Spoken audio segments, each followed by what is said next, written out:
Transmite por XFM 92.5 en Quito y 89.7 en Riobamba. Democracia 920 AM y Democracia TV para todo el mundo.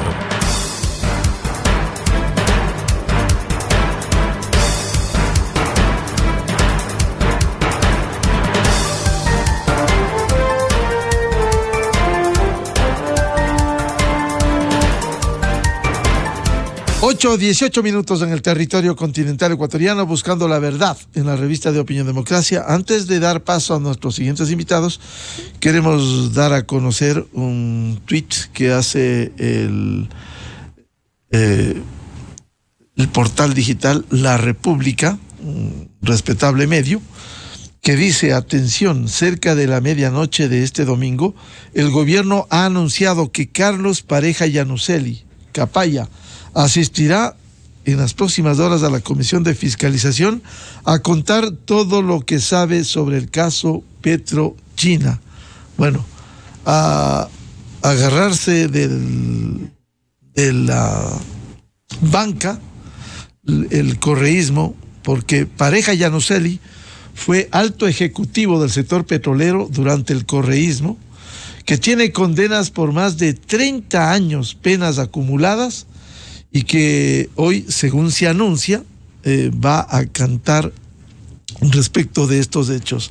La corrupción petrolera, una de tantas, la corrupción petrolera en el gobierno de la Revolución Ciudadana. Veamos cuánto puede aportar en la Comisión de Fiscalización de la Asamblea Nacional. Queremos dar la bienvenida a nuestros siguientes invitados: el economista Larry Yumibanda. Él es analista económico, y el economista Rodrigo Espinosa Bermeo, para hablar de la proforma presupuestaria, la situación económica y lo que también la incidencia de los bonos soberanos del Ecuador, que de acuerdo a publicaciones, una de ellas Bloomberg, da cuenta de un ligero repunte que hubo en octubre, pero que este mes de noviembre volvió a caer. Economista Larry Yumibanda, el primer tema: ¿cómo ve la situación económica y la proforma presupuestaria que ha presentado el gobierno en la Asamblea Nacional? Muy buen día. Buenos días también al compañero panelista que está presente. Buenos días a la audiencia. Bueno, la situación económica para este año es un proceso de desaceleración económica, y es evidente que todos los organismos internacionales, inclusive el Banco Central, estipula un crecimiento económico del 2.8% promedio, para ponerle una cifra, pero lo que preocupa es lo que va a pasar el próximo año. El gobierno está generando unas expectativas, creo que yo muy optimistas, del 3.1%, cuando el FMI, por ejemplo, para el 2023 pone un crecimiento económico del 2.8% y la CEPAL del 2%. Entonces, eso por un lado, con respecto a cómo vemos la economía, con un proceso de desaceleración en marcha, 2022 y 2023. Y en cuanto a la proforma presupuestaria, se mantiene casi los esquemas de las proformas presupuestarias anteriores, aunque sí hay que reconocer de que se pone en la proforma cuestiones que ya se han pedido anteriormente, como por ejemplo el 40% correspondiente a lo que es el tema del seguro de pensiones, a la seguridad social, y que de alguna otra forma eso genera de que la proforma presupuestaria se destine más recursos a gasto corriente que a gasto de inversión, ¿no? ¿Ese crecimiento económico es viable, economista, como se ha señalado, o usted ve mayor complicación de lograr esas metas? Bueno, el gobierno se ampara especialmente en lo que tiene que ver con la producción petrolera, aunque no han dicho cómo van a hacer ese incremento de producción petrolera anual, pero nosotros creemos que el proceso de desaceleración va a estar en marcha. Yo creo que el Banco Central después va a hacer un ajuste a su proyección inicial. Esperemos también que el precio del barril de petróleo no baje por debajo de lo que está la proforma presupuestaria, porque eso podría complicar aún más. Claro, los $65. Los $65, pero yo creo que el gobierno puede dar un impulso. Todavía tiene un escenario de políticas económicas en el marco de tasa de interés, revisión de tasa de interés, en el tema, por ejemplo, de generar mayor inversión pública, tendrá que hacer un presupuesto codificado ya después, y que de alguna otra forma genere mayor inversión pública para que genere también ese entusiasmo de la inversión privada y pueda generar un revertimiento de la desaceleración hacia un crecimiento real, ¿no?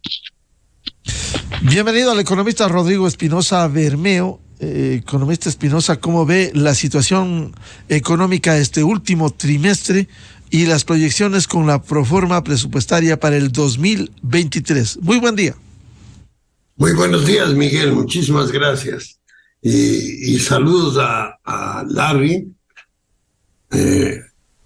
La situación económica del país viene desde hace muchísimos años siendo muy deficiente, extremadamente deficiente. Para tener una idea, por ejemplo, el Producto Interno Bruto en el año 2021 ni siquiera se iguala al Producto Interno Bruto del año 2015. O sea, hemos estado retrocediendo. Ha crecido la población y el Ecuador sigue en un estancamiento terrible, terrible. Ahora, el motivo por el cual se produce este estancamiento es la ineficiencia básicamente del Ejecutivo, que no ha sabido cómo utilizar los instrumentos de política económica para incrementar el crecimiento. El país es un país riquísimo en recursos naturales, riquísimo, eso nos ha dicho todo el mundo, desde niños nos han dicho los profesores. Ya el barón von Humboldt dijo en 1804 que el Ecuador era un mendigo sentado en una riqueza. Entonces el Ecuador tiene un potencial increíble de crecimiento.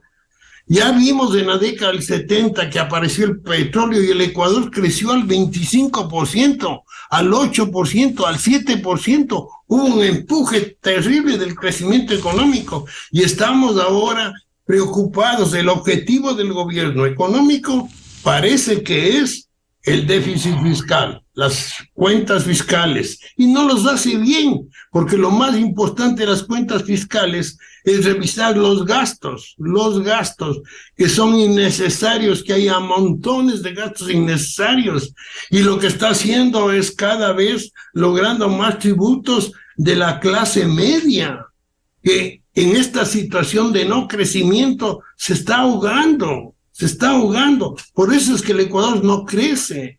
Es un país realmente mal gestionado y tiene que cambiarse. No debe ser el objetivo primordial de la economía las cuentas fiscales.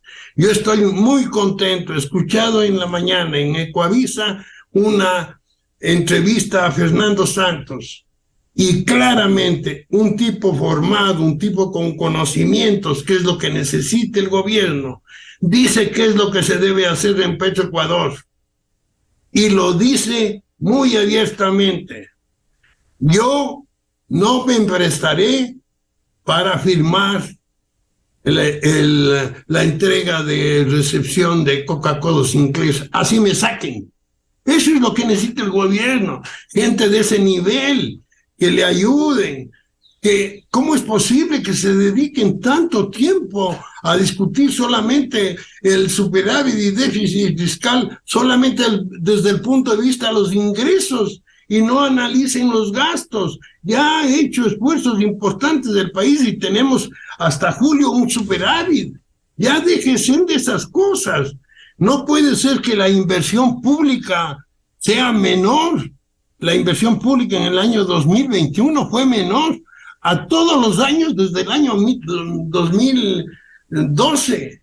Entonces no hay inversión pública. ¿Cómo pueden que se espere un multiplicador de crédito, un multiplicador de desinversión para lograr una mayor inversión privada? Lo único que se está haciendo es pensando en tributos, El SRI es buenísimo para crear tributos, pero es pésimo para gestionar. Si uno tiene un problema en el SRI y va y reclama y le dice, después de 60 días le daremos la opinión de apenas un pequeño reclamo, de una cosa insignificante, se demoran 6 meses para decidir qué es lo correcto. Y Eso sí, inmediatamente buscan cómo lograr mayores impuestos de la clase media. Eso ya no está bien, no está bien. Tiene que cambiar.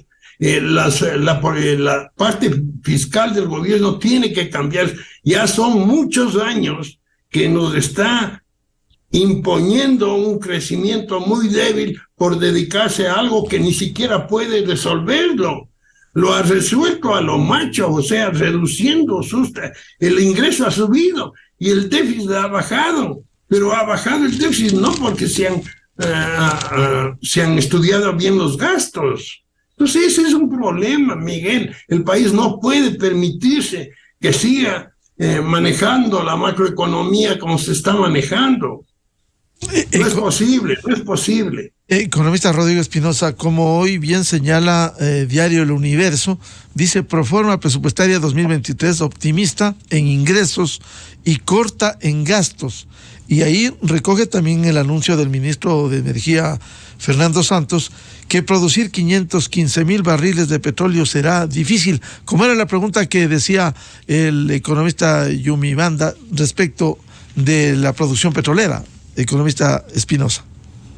Sí, claramente Fernando Santos dijo que era imposible que él pueda llegar a los niveles de producción que señalaba el presidente de la República. Hay que dejarle tranquilito a él, que él funcione, él va a funcionar muy bien, él va a ver cómo se logra incrementar la producción de la manera correcta, porque lo que viene para incrementar la producción son tecnologías que se requieren muy avanzadas, que no tiene Petroecuador. Tiene que ser de inversión extranjera la que genere un crecimiento en la producción petrolera, y estamos en buenas manos. Yo estoy muy contento y muy feliz de que esté gestionando Fernando Santos de eso. Quizá le dejen. Entonces, hay ahí claridad. No nos preocupemos, Miguel, tanto del presupuesto. El presupuesto tiene un superávit ahora. A julio, los últimos datos del Banco Central son superávit. Y siguen pensando, el gobierno dice, voy a tener un déficit de 2,000 millones. Veremos a ver si tiene el déficit de 2,000 millones. Y para el próximo año espera un déficit más o menos similar. Pero no se preocupen tanto de eso. Lo que tienen que es lograr que el crecimiento de la economía se produzca para tener más tributos correctos, no quitando a la clase media, más tributos correctos que le genere el crecimiento de la economía. Eso es lo que hay que hacer. Entonces hay que olvidarse un poco de la política fiscal, que es todo el tiempo dándole. Y lo que nos está generando es un estancamiento secular. No es posible que la inversión pública, Miguel, sea inferior a la de los años anteriores, la menor desde 2012 en el 21. Solamente le supero con un poquito a la del año 2020, cuando hubo el COVID, que tuvieron que invertir por necesidades. Pero me da pena a mí ver esa inversión. Es absurdo. Es una demostración de que el Ejecutivo no funciona bien, que no saben cómo trabajar la economía. Ya tenemos una política monetaria eunuca, que no hace nada. No da crédito, lo único que hace es cobrar, Miguel. Entonces, está cobrando. Usted sabe que a la banca pública el Ecuador el Banco Central le prestó 9,000 millones de dólares y que ha cobrado a la banca pública en este espacio de tiempo corto 8,400 millones. Y la banca pública le debe solo 730 millones de dólares al Banco Central. ¿Qué ha hecho el Banco Central? Cobrar, quitar liquidez a la economía, y no hace nada, está sentado con una tasa de interés real que es la más alta del mundo. En este momento, para corregir la inflación, todos los países desarrollados están subiendo la tasa. Están bajando la tasa desde tasa negativa real a tasa positiva. Sin embargo, el Ecuador nos ha mantenido con una carga pesada, todo el tiempo, con tasas de interés que son de las más altas, que impiden que haya inversión privada. La tasa de interés es la variable más importante para la inversión privada. Y si esa es muy elevada, no hay inversión privada, Miguel. Entonces, eso es otra demostración de la ineficiencia del gobierno. Estamos en un país rico y que lamentablemente con un ejecutivo, con ejecutivos diríamos, que han manejado muy mal la economía y nos han generado un estancamiento secular. Economista Larry Yomi Banda, ¿cómo lograr el crecimiento de la economía ecuatoriana? Que este es un gran desafío que permita dar certezas en la parte económica. Bueno, el Ejecutivo no sé por qué no ha presentado lo que es el proyecto de ley reformatorio al Código Orgánico de Producción, específicamente lo que tiene que ver con la ley de inversiones. Creo que hay una idea interesantísima con respecto al establecimiento de la zona franca oriental de exportación, algo que nosotros también estábamos empujando.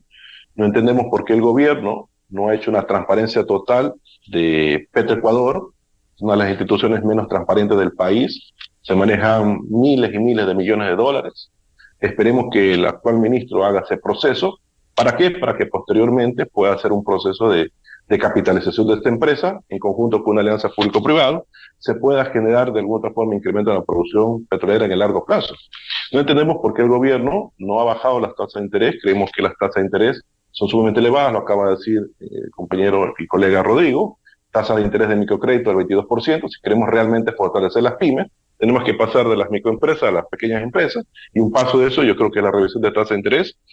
No entendemos por qué el gobierno, de alguna otra forma, no ha presentado la reforma laboral. Creo que es importante. Yo creo que se puede regularizar el tema de la jornada parcial para todo el país, y que no se maneje en función del candado que, por ejemplo, el ministro de Trabajo lo ponga o prácticamente lo plantee.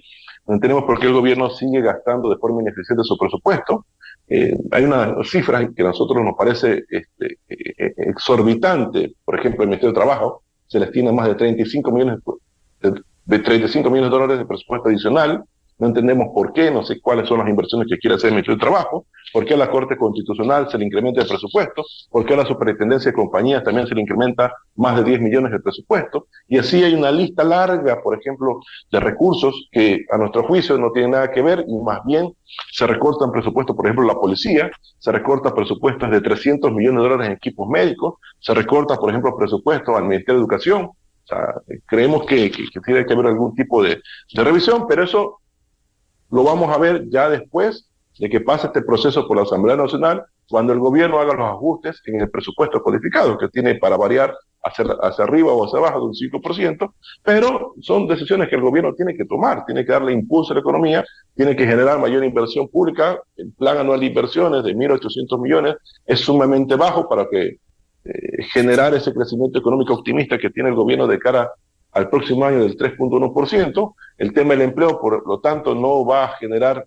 mejoras en cuanto a la composición de que 7 de cada 10 ecuatorianos están en empleo inadecuado y desempleo.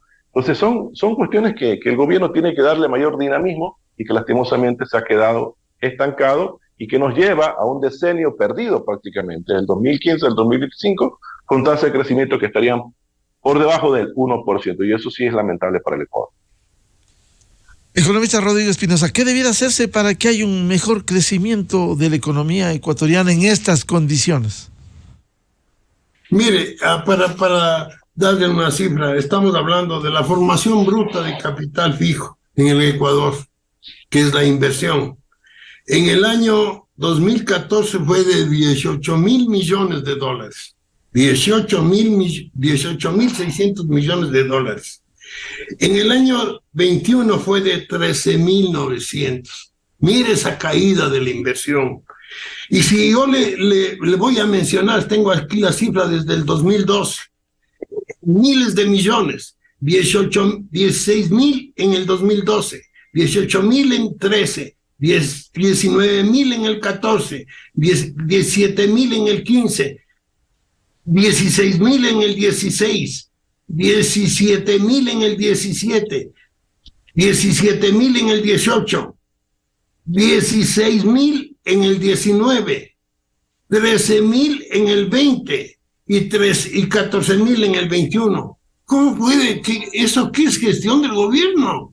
Esa es la formación bruta de capital que gran parte debe. No, el sector privado requiere de políticas que le permitan incrementar la inversión, pero tiene una pesada carga de la tasa de interés, que es la variable más importante para crear inversión, y no tiene un multiplicador que es la inversión pública. Entonces no hay inversión pública. Los sectores productivos, la construcción está decaída. Si queremos empleo, empujemos la construcción. Miguel, pero si el gobierno está preocupado de ya no tiene problema fiscal, señor, ya no hay problema fiscal, y el gobierno sigue preocupado, y el SRI sigue buscando dónde encontrar alguna posibilidad de incrementar ingresos, y es pésimo para evitar la evasión, y es pésimo para manejar operativamente correcto las cuentas del SRI.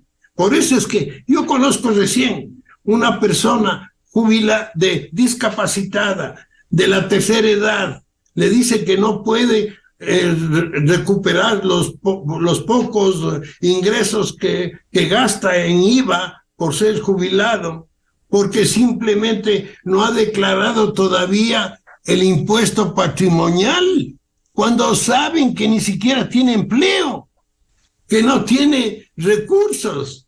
Y cuando yo presento, porque yo personalmente me fui y presenté, le dije, vea señor, esta señora no tiene recursos. Le informé, le di toda la información y me dijeron, en 6 meses tendrá el resultado. 6 meses, le dije. Es una vergüenza. Esas son las instituciones que tenemos.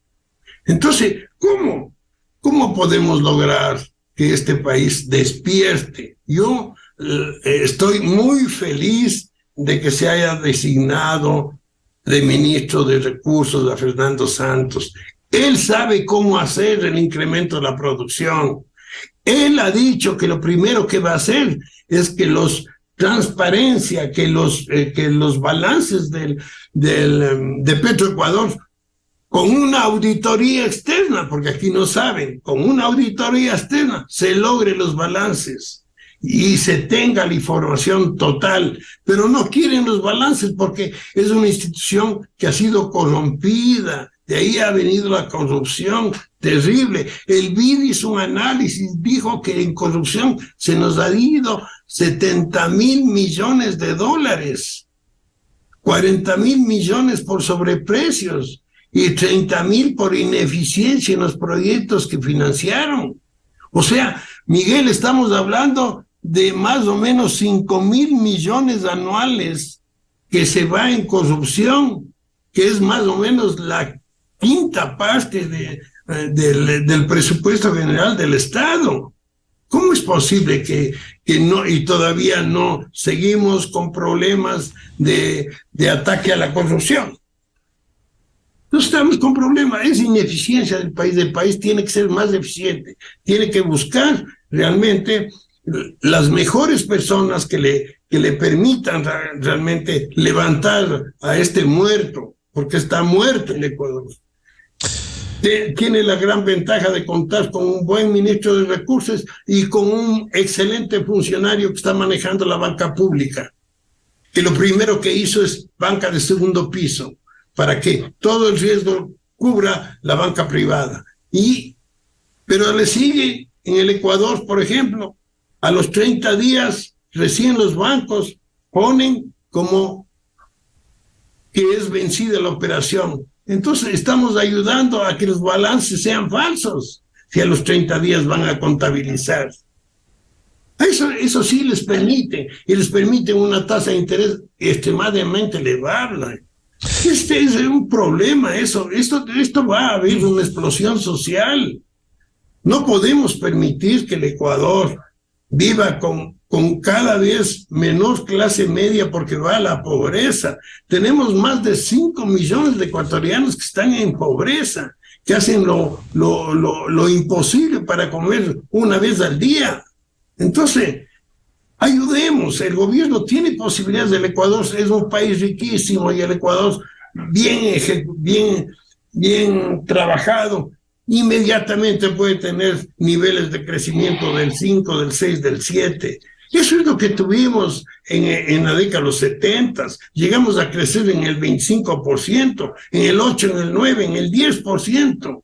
Entonces, así se logró incrementar la clase media, se lograron un sinnúmero de proyectos importantes. Mire, Miguel, la refinería de Esmeraldas fue hecha por el gobierno militar de esa época, sin financiamiento externo, porque tenían recursos. Claro, eran otras las condiciones de la década de los 70, efectivamente. Pero ahora, Miguel, el Banco Central tiene 5.600 millones de dólares depositados en el exterior, ganando menos del 2%.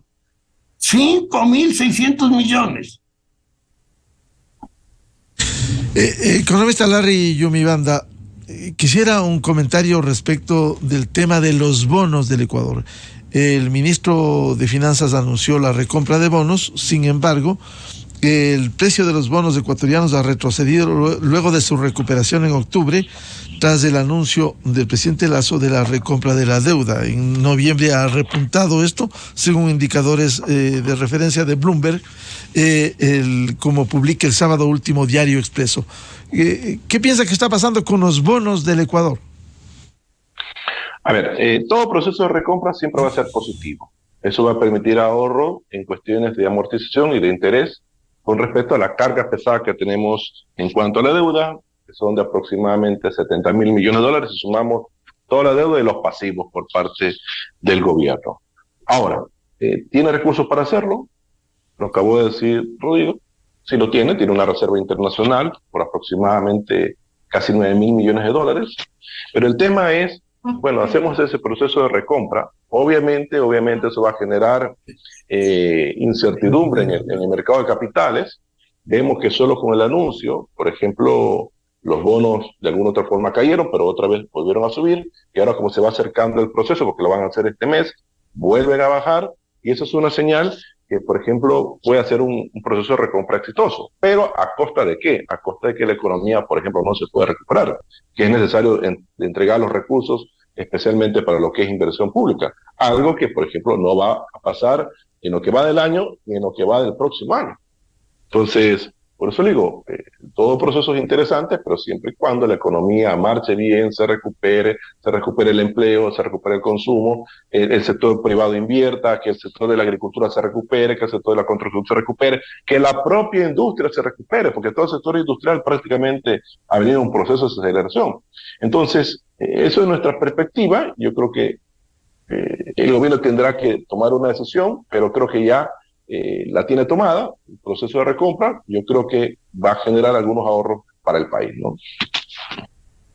Economista Rodrigo Espinosa, el tema de los bonos del Ecuador, que si bien en octubre estaban en una condición, en el mes de noviembre, luego del anuncio, de alguna manera ha subido para fines de los que quiere el gobierno.